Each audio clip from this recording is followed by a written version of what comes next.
L'invitation.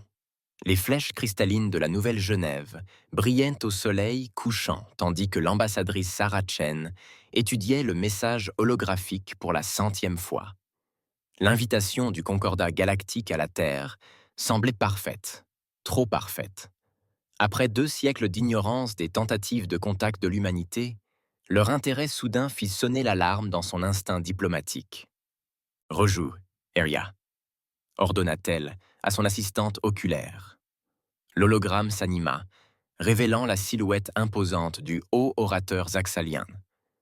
Ses écailles irisées reflétaient la lumière tandis qu'il parlait, ses mandibules bougeant dans ce que leurs xénologues qualifiaient de gestes d'intention pacifique. « Peuple de la Terre, le Concordat galactique vous tend la main en signe de solidarité. Votre espèce a fait des progrès remarquables, et nous pensons que le moment est venu de vous accueillir au sein de notre alliance ancestrale. Nous vous offrons savoir, technologie et protection. Tout ce que nous demandons, c'est une coopération pacifique et un respect mutuel. » Sarah coupa le son, ses yeux sombres se plissant. 25 ans de diplomatie lui avaient appris que rien n'était gratuit, surtout pas de la part d'une civilisation qui avait vu l'humanité traverser les premiers temps de l'ère spatiale sans même un salut. Air. Compiler tous les protocoles de premier contact connus du Concordat avec d'autres espèces au cours du dernier millénaire. Traitement en cours. Ambassadeur, répondit l'IA. Attention, les données en marde sont limitées en raison des restrictions d'information du Concordat. Montrez-moi ce que vous avez. Le mur du bureau se transforma en un immense écran, montrant la chronologie de l'expansion du Concordat. Sarah en eut le souffle coupé lorsque des schémas apparurent. Toutes les civilisations qu'ils avaient accueillies avaient suivi un chemin similaire. Prospérité initiale, suivie d'un épuisement progressif des ressources et d'une dépendance économique au Concordat. La porte sonna, interrompant son analyse. « Entrez !» cria-t-elle sans quitter l'écran des yeux. L'amiral James Harrison entra, le visage grave et buriné. « Tu l'as vu aussi, n'est-ce pas ?» demanda-t-il en désignant la chronologie. Sarah hocha la tête. Ils ne cherchent pas d'alliés. Ils cherchent des vassaux. Le Conseil de sécurité se réunit dans 1 heure. Que recommandes-tu ? Sarah se leva, lissant son uniforme diplomatique. Nous acceptons leur invitation. Les sourcils d'Harrison se haussèrent. Tu n'es pas sérieux ? Un léger sourire apparut au coin de ses lèvres. Oh, je suis très sérieuse. Mais nous acceptons à nos conditions, pas aux leurs. Et pendant que nous sourions et négocions, nous nous préparons. À quoi ? Au moment où ils réaliseront que l'humanité n'est pas aussi naïve qu'ils le croient. Elle se tourna vers la fenêtre, observant les vaisseaux d'une 12aine de nations terriennes se déplacer dans l'atmosphère comme des poissons d'argent. Nous avons passé 2 siècles à être ignorés par la communauté galactique. Amiral. 2 siècles à bâtir notre force, à développer notre technologie et, surtout, à apprendre à rester unis. Harrison s'approcha d'elle. La flotte du Concordat est vaste. Si ça tourne mal, ça tournera mal. Sarah l'interrompit. Mais c'est exactement ce sur quoi nous comptons. Ils s'attendent à ce que nous rejetions leur offre et restions isolés, ou que nous l'acceptions et que nous nous soumettions lentement à leur contrôle. Ils ne s'attendent pas à ce que nous ayons une 3e option. Elle a activé son unité de communication sécurisée, se connectant aux plus hautes sphères du gouvernement terrestre. Ici, l'ambassadeur Chen.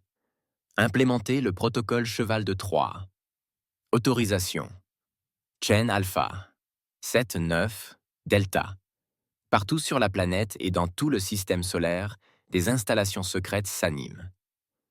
Dans les bases d'astéroïdes et les bunkers souterrains, des vaisseaux qui n'existaient officiellement pas commencèrent à alimenter leur système. 2 siècles de préparation paranoïaque allaient porter leurs fruits. Envoyez notre réponse au Concordat, ordonna-t-elle à la RA. Dites-leur que la Terre est honorée de leur invitation et demande une délégation officielle pour discuter des conditions d'admission. Alors que le message se transmettait à des années-lumière, Sarah se tourna vers Harrison. Amiral, transmise à des années-lumière, Sarah se tourna vers Harrison. Amiral, dans combien de temps la 7e flotte sera-t-elle prête? La 7e flotte officielle. 2 semaines. La vraie. Elle est... C'est pas depuis bas des décennies. Sarah hocha la tête, la satisfaction visible dans son expression.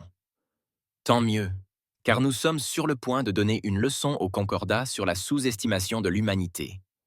Ils pensent que nous allons leur être reconnaissants pour leur reste de table. Au lieu de cela, nous allons leur montrer ce qui arrive quand on essaye de mettre en cage une espèce qui a passé toute son histoire à se préparer pour ce moment. Le soleil se coucha enfin sur New Geneva, plongeant la pièce dans l'ombre. Dans l'obscurité, Sarah Chen sourit, sachant qu'à travers l'immensité de l'espace, le Concordat allait apprendre que l'humanité n'avait jamais été seule par les circonstances. Ils avaient été seuls par choix, profitant de leur isolement pour se préparer à ce moment précis. Le jeu allait commencer, et la Terre jouait pour Keats. Objectif caché. Le vaisseau diplomatique du Concordat émergea de l'hyperespace, avec toute la subtilité d'un paon. Sa coque cristalline captait la lumière du soleil terrestre, la fracturant en 1000 arcs-en-ciel, une démonstration calculée de supériorité technologique qui fit sourire Sarah Chen. D'après son expérience, ceux qui avaient besoin de démontrer leur puissance craignaient généralement de la perdre. Depuis son poste à bord de l'EDS Artemis, le principal vaisseau diplomatique terrestre, Sarah observait les vaisseaux extraterrestres approcher. Derrière elle, une douzaine des meilleurs analystes terrestres surveillaient chaque mission, chaque signature énergétique et chaque communication du vaisseau Concordat. Il ne manquerait aucun détail, aussi infime soit-il. L'ambassadrice, le lieutenant Maya Patel, appela de son poste. Nous détectons une activité de balayage significative en provenance de leur vaisseau. Ils fouillent bien plus profondément que ne le permettent les protocoles diplomatiques. Sarah hocha la tête sans surprise. Qu'ils regardent. Ils ne verront que ce que nous voulons qu'ils voient. La Terre avait passé des décennies à perfectionner ses technologies de tromperie. Les scans du Concordat révéleraient une Terre suffisamment impressionnante technologiquement pour les intéresser, mais pas assez avancée pour les menacer. L'écran principal s'alluma, révélant le haut orateur zaxalien dans toute sa splendeur extraterrestre. Ses écailles irisées semblaient onduler d'une excitation à peine contenue. Ambassadeur Chen, nous sommes honorés de rencontrer le représentant de l'humanité en personne. Cet honneur est pour nous, haut orateur, répondit Sarah, s'inclinant exactement comme leur briefing culturel l'avait indiqué, ni plus ni moins. La Terre attend l'occasion de tirer les leçons de la vaste expérience du Concordat. Tandis que les salutations officielles se poursuivaient, l'implant neuronal de Sarah vibrait de mises à jour cryptées provenant du réseau de renseignement terrestre. Dans l'ombre de Saturne, des capteurs cachés suivaient 3 vaisseaux Concordat, occultés, effectuant des relevés détaillés du système solaire.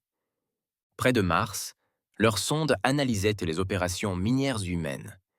Elles cartographiaient tout. Ressources, défense, infrastructures. La voix aiguë de l'oratrice la ramena à la conversation. Nous avons préparé une proposition détaillée pour l'intégration de la Terre au Concordat. Nos analystes suggèrent une période de transition de 10 ans, durant laquelle nous établirions des postes de conseillers permanents au sein de vos principales institutions gouvernementales. Poste de conseil. Sarah garda un ton curieux et intéressé. Intérieurement, elle comptait les signaux d'alarme. Simplement pour faciliter la transition, les mandibules de Zaxalian claquèrent, ce que leur xénologue avait identifié comme un geste rassurant. Nous aurions également besoin d'établir plusieurs bases militaires, pour votre protection, bien sûr. Une galaxie peut être un lieu dangereux pour les civilisations émergentes. L'implant neuronal de Sarah vibra de nouveau. Les capteurs cachés avaient détecté des sursauts de communication quantique entre les vaisseaux occultés du Concordat. Ils coordonnaient quelque chose. C'est une offre généreuse, haut-parleur, dit-elle, gagnant du temps pendant que ses analystes décodaient les transmissions. J'avoue que la rapidité de l'intégration proposée m'inquiète. Une approche plus progressive, sans doute. Ambassadeur, interrompit Zaxlian, changeant subtilement de ton. Vous devez comprendre que la protection du Concordat dépend du respect total de nos protocoles d'intégration. Les événements récents ont rendu la galaxie instable. Nous détesterions voir la Terre vulnérable. La menace était là, enveloppée d'inquiétude, le gant de velours sur la main de fer. L'implant de Sarah délivrait la transmission décodée. Les vaisseaux Concordat cartographiaient les points d'attaque stratégiques de l'infrastructure terrestre. Ils se préparaient à une action militaire, en cas d'échec de la diplomatie. Je comprends parfaitement, dit Sarah, laissant une pointe de soulagement colorer sa voix. La Terre ne voudrait jamais paraître ingrate. L'orateur se détendit visiblement, persuadé d'avoir réussi à intimider les humains primitifs. Excellent. Nous pouvons commencer la première phase immédiatement. Nos équipes de conseil sont déjà prêtes. Une alerte prioritaire s'est déclenchée sur le réseau neuronal de Sarah.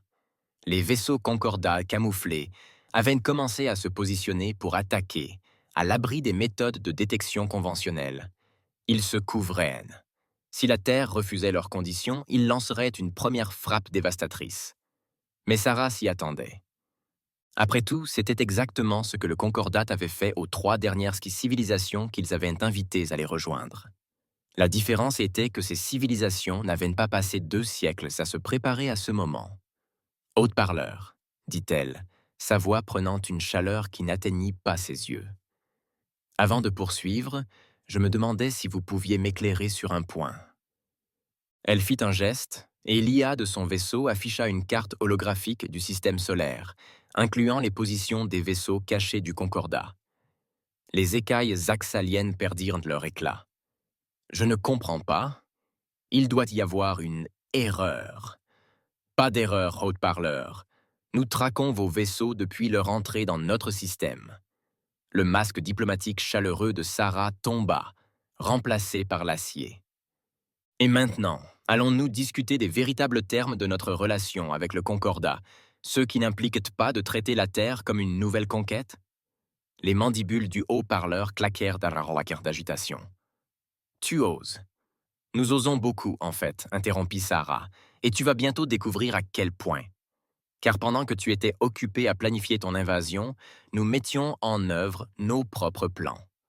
Partout dans le système solaire, des capteurs cachés suivaient les vaisseaux Concordat tandis qu'ils commençaient à activer leurs armes. Mais Sarah Chen ne broncha pas. Tout se déroulait exactement comme l'humanité l'avait prévu. La vraie question en question était: comment réagiraient les Concordats lorsqu'ils réaliseraient qu'ils n'étaient pas les chasseurs, mais les chassés? Opération Ombre. Au cœur de la ceinture d'astéroïdes, dans un espace creux qui n'existait officiellement pas, l'amiral Harrison se tenait au centre de commandement de la véritable flotte humaine. Les immenses vaisseaux abritant des cavernes qu'aucune race extraterrestre n'avait jamais vues. Des vaisseaux qui combinaient 2 siècles d'innovation humaine, avec la technologie rétroconçue d'éclaireurs extraterrestres écrasés qui s'étaient aventurés trop près de la Terre au fil des ans. Rapport d'État, commanda-t-il, observant des centaines de vaisseaux furtifs alimenter leur système dans un silence absolu. La flotte de l'ombre est prête à 88%, monsieur, rapporta son commandant en second, Diana Rodriguez. Tous les vaisseaux maintiennent des champs de furtivité quantique. Les capteurs du Concordat ne détectent toujours pas notre présence. Harrison hocha la tête, son attention fixée sur l'écran tactique montrant les vaisseaux du Concordat encerclant la Terre. Il pensait avoir toutes les cartes en main. 3 vaisseaux de guerre avançaient contre ce qu'il croyait être une civilisation primitive.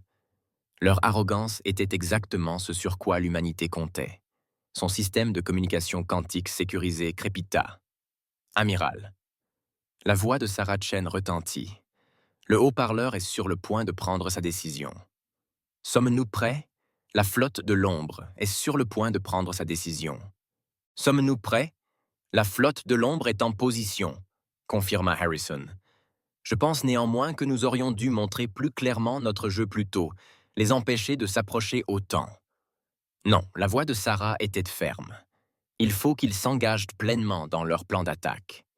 Les demi-mesures ne suffiront pas. Nous devons briser leur pouvoir si complètement qu'aucune autre race extraterrestre ne considérera plus la Terre comme une proie facile.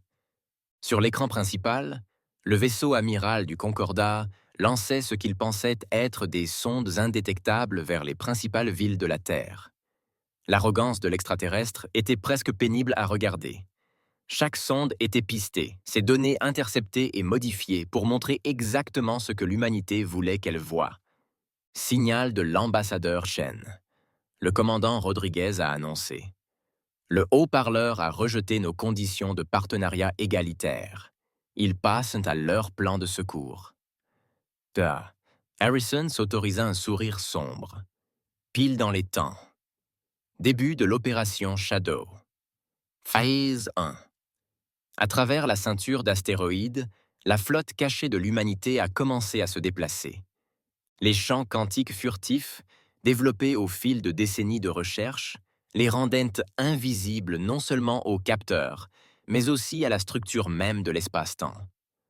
Les vaisseaux Concordat, se croyant cachés, ignoraient totalement qu'ils étaient encerclés. « Monsieur, » rapporta Rodriguez, « les vaisseaux Concordat alimentent leurs armes principales. Ils ciblent les principales installations de défense terrestre. Laissez-les croire qu'ils ont l'initiative, » ordonna Harrison. Maintenez le protocole de discrétion. Attendez le signal de l'ambassadeur. Sur le canal diplomatique, ils entendirent la voix du haut-parleur trébuchant de condescendance. Ambassadeur Chen, votre défi est vain. Acceptez nos conditions maintenant, ou subissez les conséquences de votre arrogance primitive. La réponse de Sarah fut calme, presque amusée. Bonjour, Monsieur le Président. Je ne pense pas que vous compreniez. Nous ne refusons pas vos conditions par arrogance. Nous les refusons parce que nous avons de meilleures options. Vous n'avez pas d'autres options, grogna le chef extraterrestre. Nos vaisseaux sont en position pour... Pourquoi ? Interrompit Sarah. Pour lancer une attaque depuis des coordonnées que nous connaissons depuis des heures. Pour utiliser des armes que nous étudions depuis votre arrivée dans notre système.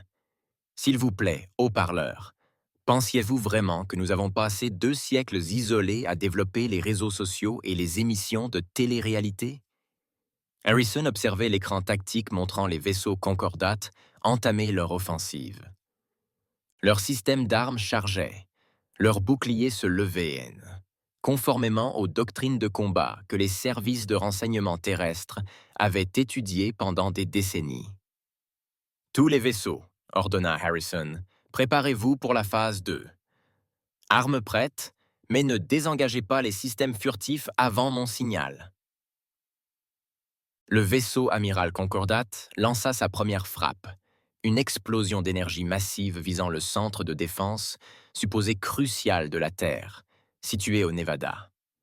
Le rayon traversa ce qui semblait être une faille de bouclier, frappant directement le complexe.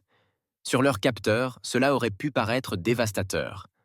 En réalité, le rayon avait traversé un hologramme sophistiqué et frappé un désert. Les véritables centres de défense étaient dispersés sur toute la planète, à des endroits qu'aucun scanner extraterrestre n'avait jamais détectés. « Monsieur !» cria Rodriguez. « Les vaisseaux Concordat lancent leur deuxième vague d'attaque. Ils ciblent ce qu'ils pensent être nos générateurs de boucliers planétaires. » Harrison hocha la tête. « Qu'ils gaspillent leurs munitions. Ambassadeur Chen, êtes-vous prêt à leur montrer de quoi l'humanité est réellement capable ?»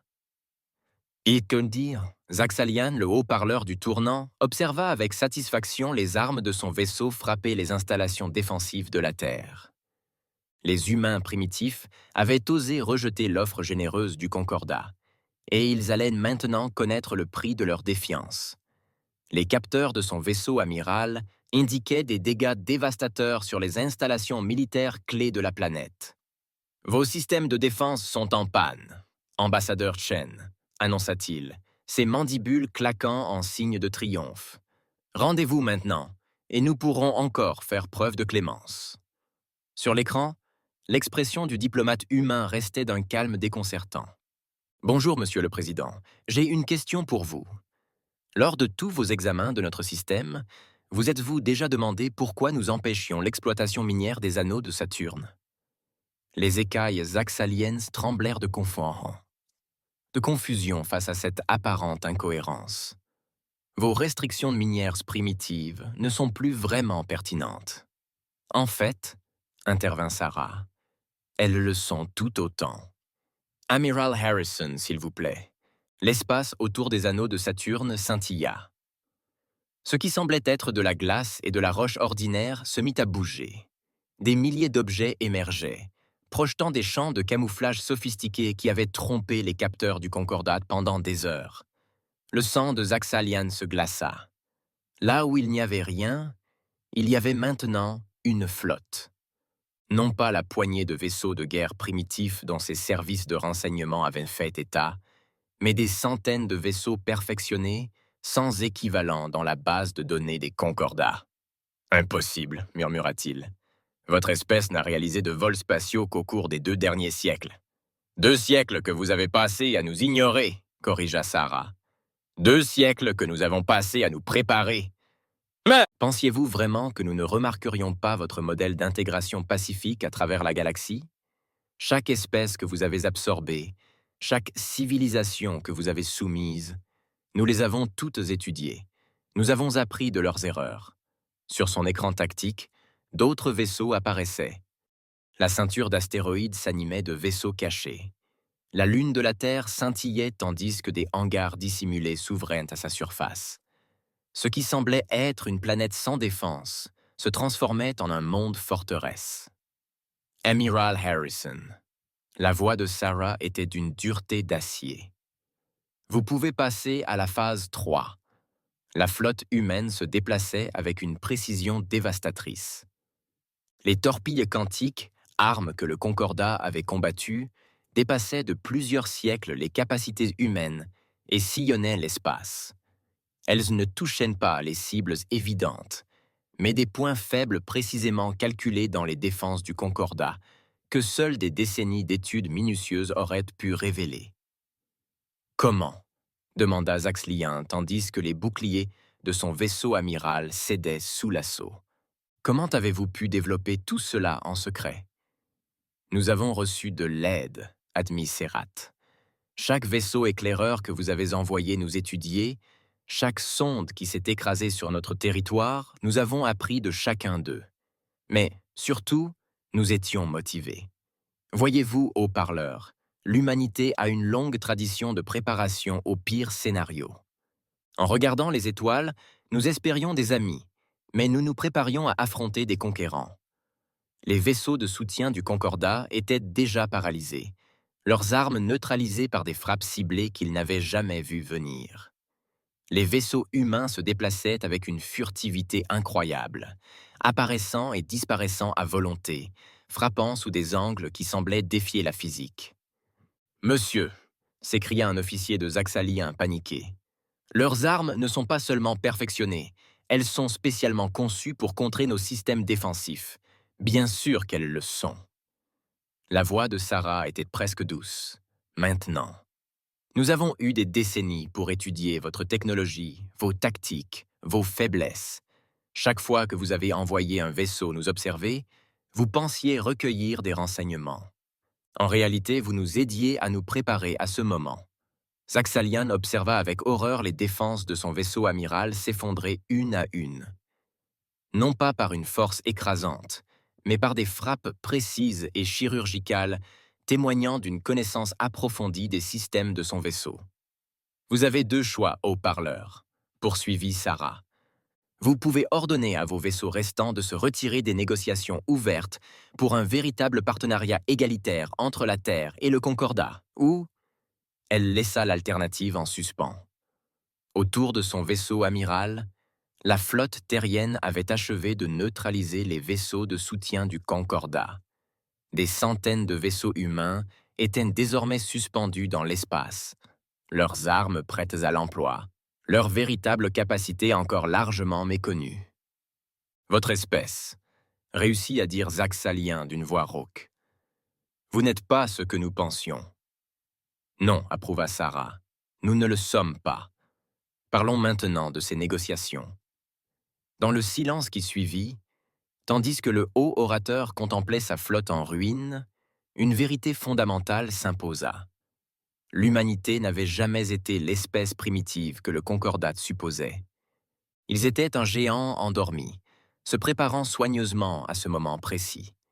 Et maintenant, ils étaient réveillés. Nouvelle aube. Un mois après la confrontation dans le système solaire terrestre, Sarah Chen se tenait devant la grande assemblée du Concordat galactique. L'immense salle, conçue pour humilier les visiteurs par son échelle et sa grandeur, possédait désormais une atmosphère très différente. Les représentants d'une centaine d'espèces extraterrestres la regardaient avec des yeux nouveaux, non pas avec la condescendance autrefois réservée aux civilisations émergentes, mais avec le respect prudent accordé à une puissance qui avait fondamentalement changé le paysage politique de la galaxie. Le haut président Zaxalien, dont les écailles étaient mantées désormais d'un gris pâle, s'adressa à l'Assemblée. Le traité dont nous sommes saisis aujourd'hui représente un changement historique dans la structure du Concordat. Pour la première fois de notre Kastakatamitoire, nous accueillons un nouveau membre non pas comme un protectorat, mais comme un partenaire à part entière et égale. Sarah garda une expression neutre, mais elle sentit les vagues de choc et d'incrédulité parcourir la salle. Derrière elle, l'amiral Harrison se tenait dans son uniforme officiel, rappel discret de la force qui avait nécessité ce changement. Certains d'entre vous, poursuivit Zaxalien, la voix chargée d'une humilité durement acquise, ont remis en question cette décision. Vous suggérez qu'une seule démonstration de prouesse militaire ne devrait pas altérer 10 000 ans de tradition. Il marqua une pause, ses 4 yeux scrutant l'assemblée. À vous, je dis ceci. La Terre a démontré non seulement sa puissance militaire, mais aussi un niveau de réflexion stratégique et d'avancée technologique que nous ne parvenons pas à reconnaître. Leur réussite ne réside pas dans la défaite de nos vaisseaux, mais dans la dissimulation de leur véritable capacité pendant des siècles, tout en se préparant à toute éventualité. Sarah s'avança pour s'adresser à l'Assemblée. L'Alliance terrienne ne se présente pas devant vous pour exercer sa domination ou se venger. Nous sommes en quête de ce que nous avons toujours désiré. Un véritable partenariat et un respect mutuel. Elle activa un écran holographique, montrant les nouvelles routes commerciales et les partenariats défensifs que la Terre avait déjà établis avec certains des plus petits membres du Concordat. Au cours du mois dernier, nous avons démontré notre engagement en faveur du commerce équitable et de la défense mutuelle. Plusieurs mondes membres ont déjà bénéficié de notre technologie de blindage quantique. Une technologie que nous avons développée non pas pour conquérir, mais pour protéger. L'Assemblée s'est émue. De nombreux représentants ont été stupéfaits de découvrir que les avancées technologiques de la Terre ne se limitaient pas aux armes. L'humanité avait tout développé. Des traitements médicaux révolutionnaires aux systèmes de communication plus rapides que la lumière, le tout dissimulé derrière une façade soigneusement entretenue de capacités limitées. Mais il y a autre chose que vous devez savoir. Poursuivit Sarah, sa voix résonnant dans toute la pièce. Quelque chose qui pourrait vous aider à comprendre pourquoi nous avons choisi de nous révéler comme nous l'avons fait. D'un geste, elle modifia l'affichage holographique. Il montrait une immense flotte de vaisseaux, mais pas la flotte terrestre. Il s'agissait de vaisseaux Concordat, positionnés près des frontières de plusieurs systèmes stellaires indépendants. Nous avons trouvé ces plans de bataille dans la base de données militaire du Concordat. Des plans pour la conquête systématique de toutes les civilisations indépendantes du secteur. Le haut-parleur a déjà reconnu leur existence et accepté leur élimination immédiate. La salle a sombré dans le chaos. Nombre des espèces membres les plus petites avaient soupçonné l'existence de tels plans, mais n'en avaient jamais eu la preuve. Elles voyaient maintenant à quel point elles étaient proches de perdre leur indépendance. La Terre aurait pu le révéler plus tôt. La voix de Sarah trancha le tumulte.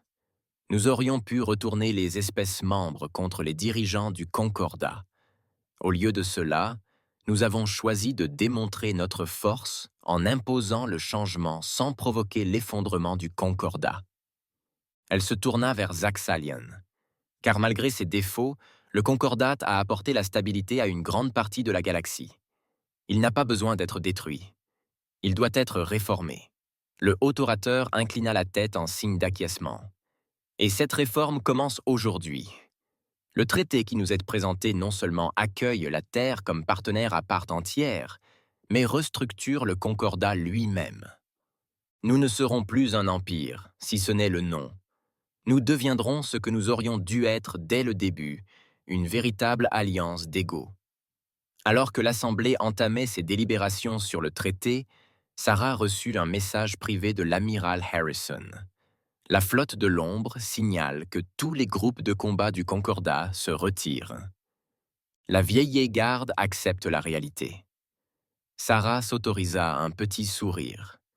L'humanité avait accompli ce qui semblait autrefois impossible. Imposer le changement non par la conquête ou la soumission, mais par une planification minutieuse et la sagesse de savoir quand faire preuve de force et quand faire preuve de clémence. La galaxie entrait dans une nouvelle ère, et l'humanité, après des siècles d'observation et d'attente dans l'ombre, était prête à entrer dans la lumière, non pas en conquérant ou en sujet, mais en égaux ayant gagné leur place parmi les étoiles. Alors que l'Assemblée s'apprêtait à ratifier le traité, Sarah pensa à toutes les générations d'humains qui avaient œuvré en secret pour préparer ce moment. Ils avaient bâti la force de l'humanité non par peur ou par agressivité, mais par la profonde conviction que la véritable paix ne pouvait naître que d'une position de force et de respect mutuel. L'âge des ombres était terminé. L'aube d'une nouvelle ère commençait.